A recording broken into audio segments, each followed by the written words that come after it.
Os seres vivos, em particular os humanos, formam seus sanskaras, momentos mentais reativos, individuais, dependendo do ambiente em que deixam suas mentes fluir livremente.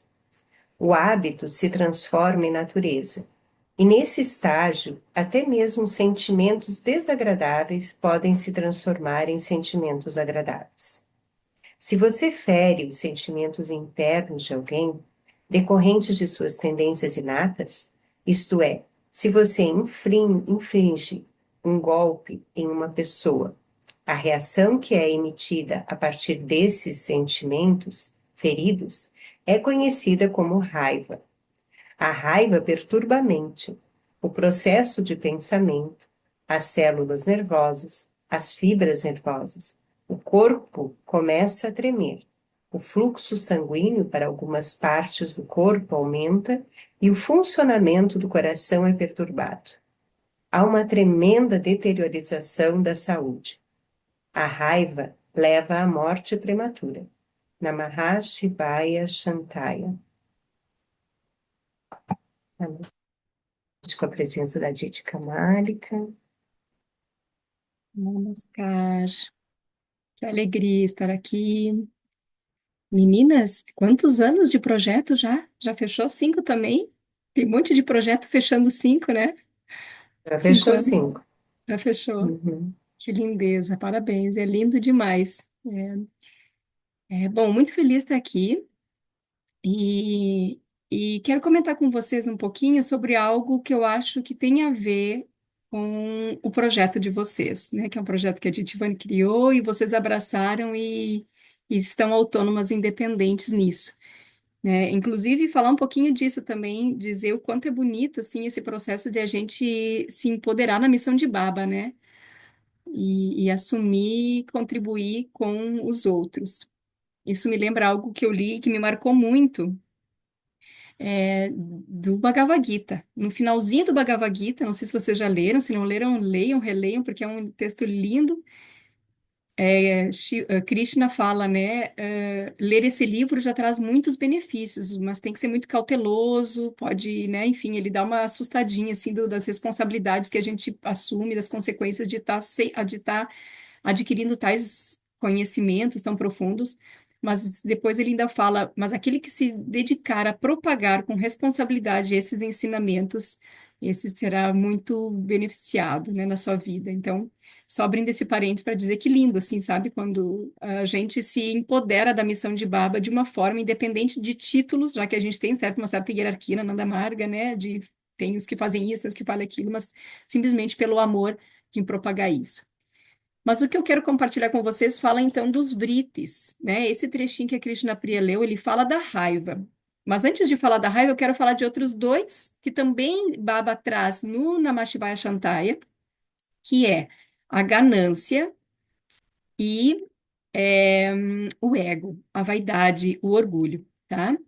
E depois eu volto a falar da raiva. Então, em primeiro lugar, a ganância, né? Baba vai dizer que é natural do ser humano o desejo por assimilação. E ele vai dizer que quando o desejo por assimilação é no nível espiritual, isso não gera nenhum prejuízo. Então, é importante a gente ser ganancioso espiritualmente, tá? Não tem nada de errado. Às vezes a gente tem que ter essas clarezas, inclusive para poder fluir bem na nossa jornada, né? Não colocar bloqueios, não colocar preconceitos, não colocar culpas. Então, ser ganancioso espiritualmente é muito bem-vindo. Mas, se a gente é ganancioso materialmente, de uma forma que seja excedente, né, uma excessiva ganância material, isso necessariamente vai gerar fraqueza, vai enfraquecer a ganância intelectual e a espiritual, que é necessária e muito bem-vinda, tá? Então, estarmos atentos à ganância material. E a ganância, intelectual, quando direcionada para algo que não traga benefício à humanidade, também é negativa. Então, a ganância intelectual, quando direcionada a algo que traga benefícios à humanidade, por exemplo, eu tenho uma ganância como cientista, sabe-se lá, por descobrir a cura de determinada doença. Essa ganância ela é bem-vinda, porque ela está voltada ao benefício da humanidade. Mas a ganância intelectual, né, o saber pelo saber, né, o saber por querer realmente se considerar superior aos outros, por ter as respostas para tudo, por saber de tudo, essa é muito negativa. Também, assim como a ganância material. E as consequências dela, digamos assim, e o que ela gera, né? Ela, eu vou ler nas palavras de Baba. Se ela não é controlada, né, essa ganância intelectual, ela leva a ganância de um modo geral, essa ganância, né, toda, tanto a material como a intelectual, ela leva à morte prematura, né, mas no que se refere ao nível intelectual apenas e tão somente, o ganancioso intelectual, né, ele se torna intolerante e, consequentemente, ele perde a fé, né? Porque o que que seria a intolerância aqui? É aquele que não aceita, não tolera os outros, né? E eventualmente ele vai não mais estar tolerando, inclusive, aspectos de divindade, por exemplo, e vai estar perdendo completamente a fé, tanto a fé nos outros, a confiança nos outros, como a confiança em próprio Deus, divindade, ou como nós falamos, a consciência suprema. Tá? Então, ganância espiritual, muito bem-vinda. Ganância intelectual, quando direcionada ao bem da humanidade, muito bem-vinda. Mas ganância material, necessariamente quando excessiva, necessariamente negativa, porque enfraquece as outras duas ganâncias. E a ganância intelectual, quando não direcionada ao bem-estar da humanidade, também necessariamente negativa, porque nos torna pessoas intolerantes, rouba de nós a fé, tá? Bom, então a gente acaba considerando isto, né? Se a gente vai estar perdendo a fé por um lado, ou por outro lado, a gente vai estar enfraquecendo tanto a ganância intelectual quanto a ganância espiritual, o fato é que essas ganâncias que são negativas, elas inclusive rompem o fluxo da prosperidade, né? Veio aqui de colocar esse aspecto da prosperidade, porque a gente tem conversado muito sobre isso, né, Pavitra? Pavitra está nos estudos sobre isso. Aí eu lembrei de tentar relacionar com a questão da prosperidade. Imagine se a gente se torna ganancioso e intelectual na perspectiva negativa, ou material na perspectiva negativa, né? Quando em excesso a gente rompe o fluxo da prosperidade, porque a gente vai estar de uma forma ou de outra enfraquecendo a ganância espiritual. E a gente sabe que a verdadeira prosperidade depende dessa conexão espiritual, tá? Qual que seria, digamos assim, um tratamento específico para essas ganâncias material excessiva e intelectual quando não voltada para o benefício da humanidade? Num primeiro momento, então, né, eu quero dizer apenas do processo de autoobservação e a gente se observar. Será que eu estou conseguindo ser generosa ou generoso, né? Será que eu tenho gerenciado um medo de escassez, um medo de ser explorada, explorado, abusada, abusado nas minhas escolhas, né? Eu, por exemplo, percebi muito em determinado momento da vida o quanto existia em mim o medo da escassez, o quanto eu estava sempre pensando, não, mas eu não posso gastar isso, não, mas eu preciso que me paguem aquilo, não, eu preciso ser retribuída, eu preciso, né? Sempre com medo de estar sendo explorada e o quanto isso ia me gerar faltas, né? E eu tenho tentado exercitar exatamente o contrário, tenho tentado exercitar, olha, entrou, vou colocar a girar, né? Entrou uma verba, colocar a girar em bons lugares, né? Em lugares, digamos assim, benéficos para a sociedade, né? Comprando produtos saudáveis, de produtores pequenos, de preferência, né? Comerciantes pequenos, né? Tentando não alimentar, enfim, né? Uma máquina, né? Exploratória que a gente tem na sociedade, tanto do meio ambiente como dos seres humanos. Mas, enfim, né? Pensando num aspecto específico, como curar essa ganância, eu acredito que esses processos de autoobservação são muito bem-vindos. A gente tentar sair da escassez, sair do medo, né? E, enfim, né, nessa autoobservação, buscando ser generoso, eu acho que isso já nos ajuda bastante a gente escapar um pouquinho disso, tá? Mas depois eu vou falar também do que seria um tratamento geral, né? Um tratamento, assim, né? O outro VRIT que a gente pode, que eu quero trazer para vocês, e tanto, né, a raiva, como a Krishna Priya leu, como a ganância e agora a vaidade e orgulho, estão lá na Namah Shivaya Shantaya, tá? Em discursos diferentes, mas estão lá. A vaidade e o orgulho, ela pode ser definida, meninas, de duas formas. Como aquela psicologia de inflar a própria personalidade, de modo que os outros fiquem confusos, estupefatos e intimidados. Essas são palavras de Baba, né? E a gente às vezes pode nem se perceber, mas a gente está ali citando nomes de leituras que a gente fez, né? A gente está falando, enfim, em termos rebuscados, né? Então a gente está causando um constrangimento, as pessoas estão se sentindo intimidadas, porque a gente então supostamente seria superior, né? Teria, né, enfim, um grande conhecimento. Então, essa é uma das características da vaidade, do orgulho. E a outra, que é um pouquinho mais sutil, né? Ela vai falar da ignorância sobre a verdadeira realidade do mundo, do universo, a verdadeira realidade, o verdadeiro fenômeno, né? Desse mundo.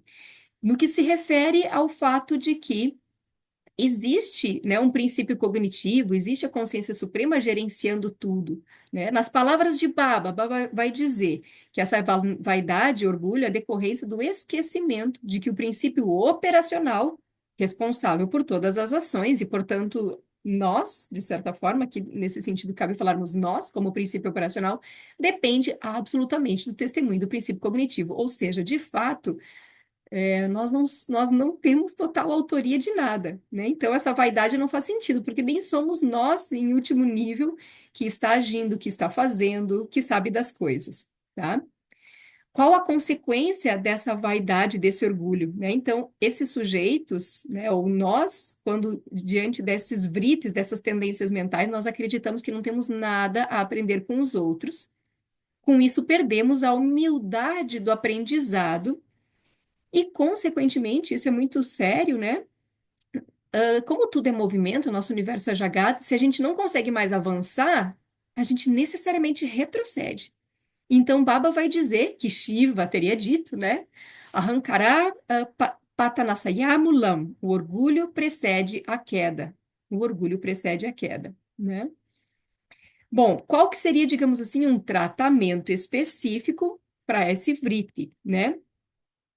Exercitar a lembrança, né, de que, na verdade, não somos nós que estamos fazendo nada, nós não somos verdadeiramente os autores, e isso a gente costuma chamar de viveka, né, a discriminação profunda da realidade das coisas.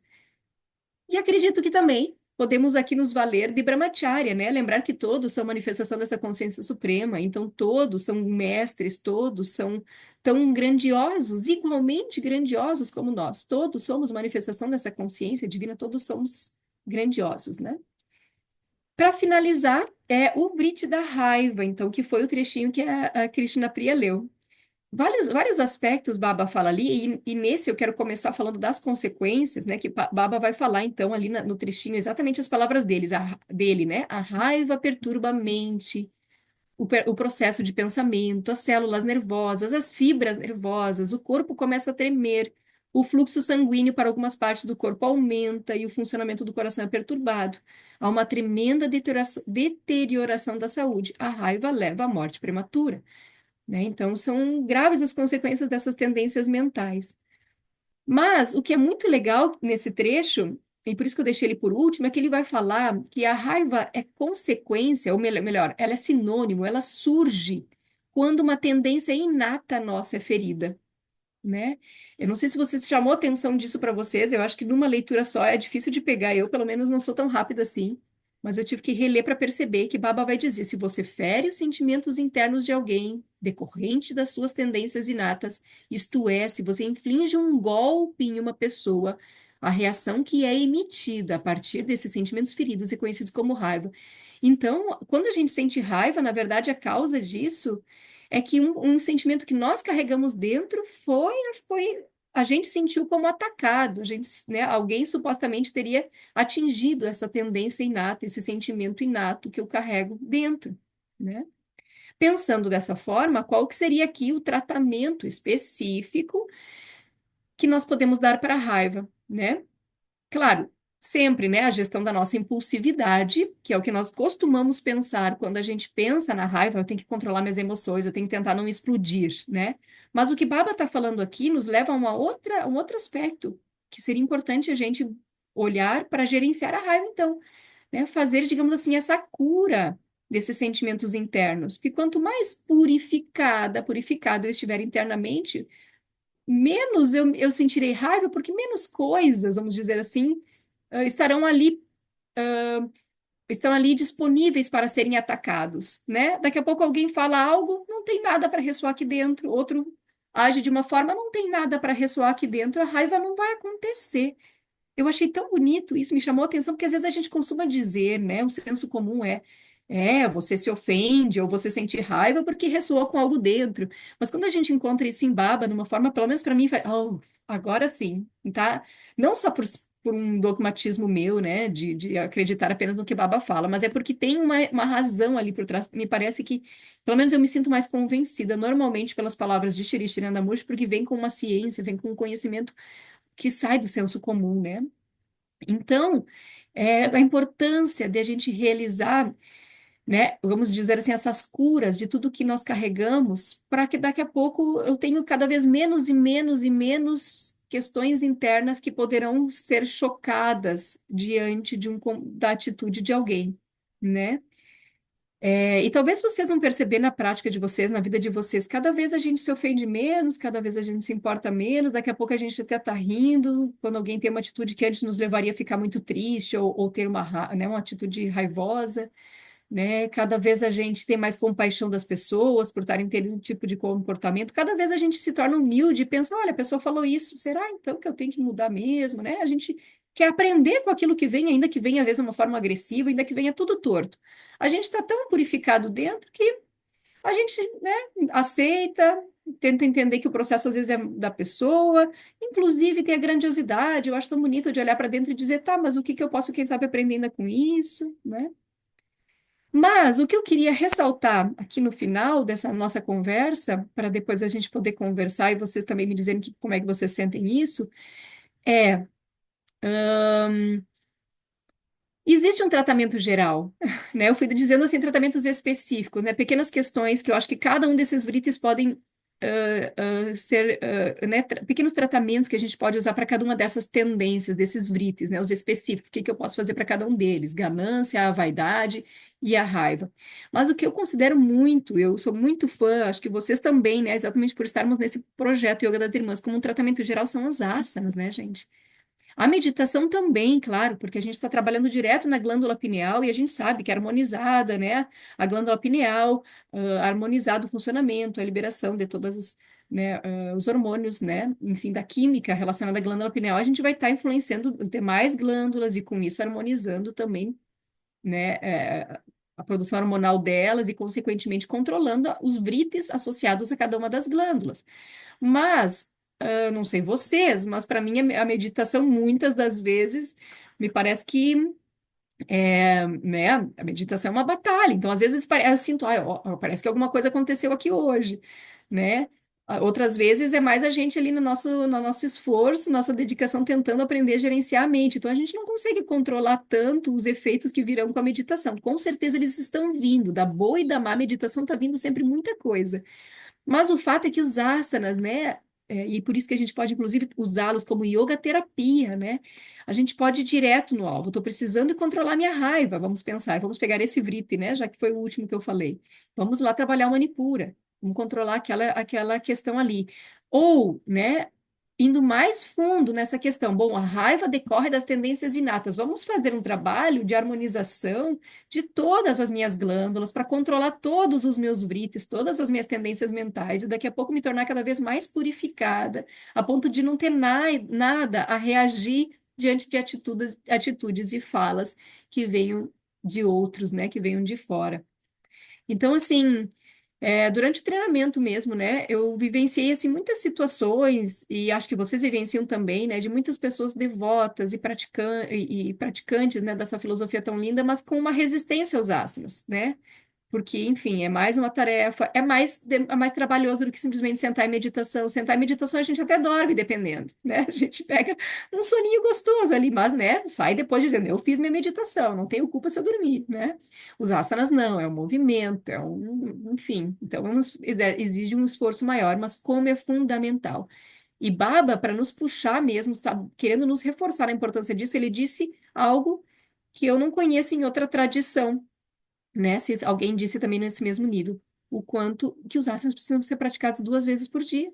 Eu vou contar para vocês o quanto isso para mim é difícil, muito difícil, desde que eu terminei, desde que eu cheguei no Brasil, acho que 1 ou 2 dias eu consegui e já não consegui mais, né? Mas enfim, todos os dias um pouquinho é praticamente sagrado, né? Fazer 4 asanas é sagrado. Mas o quanto a gente pode e precisa, né, se conscientizar realmente que os asanas são fundamentais. E não falo da nossa saúde física. Para mim, sempre a questão de asanas, o que me chama atenção sempre é essa questão psíquica, que a gente não consegue gerenciar na maioria das vezes, né? E a gente quer ser bonzinho, mas a gente não consegue porque tem questões químicas por trás que os asanas vão nos contribuir, nos ajudar. Gente, cheguei aqui, ó, 19 minutos, 20 na lata. Eu queria abrir espaço para vocês, mas não sei se vocês terão tempo. Namaskar, um prazer enorme estar aqui.